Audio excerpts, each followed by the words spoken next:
Kaiba, katabang, kasurog, Asin panalmingan. Estasyong may tuyong makapagpabago, makatao. Asin mairepresentar ang kada individual sa kabikulan. Lihitimong mga impormasyon na aga pa sana, dapat nang maaraman, dapat nang antabayanan, respetado, mapagkakatiwalaan asin subok na.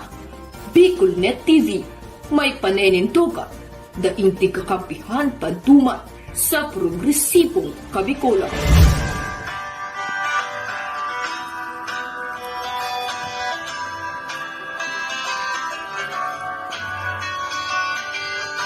sa dilim ng kahapon.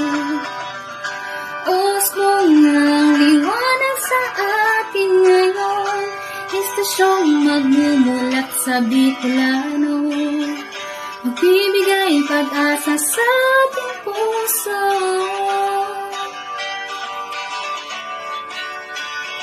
Sa Bicolnet TV,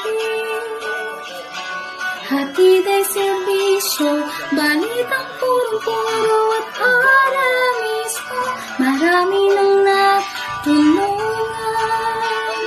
marami nang napagsilbihan, maghahatid ng karunungan, maghahatid ng katotohanan.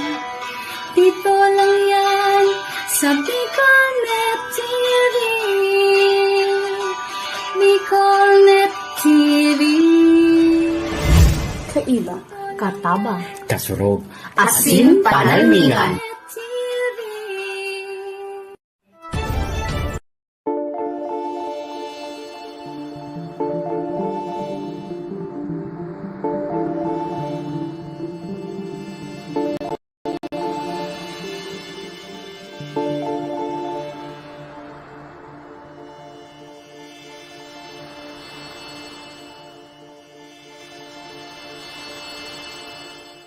Mahal na Ama sa Langit, lumalapit ako sa iyo, nang may kabab ang loob, at humihingi ng kapatawaran sa lahat ng aking mga nagawang kasalanan, sa iyo at sa aking kapwa.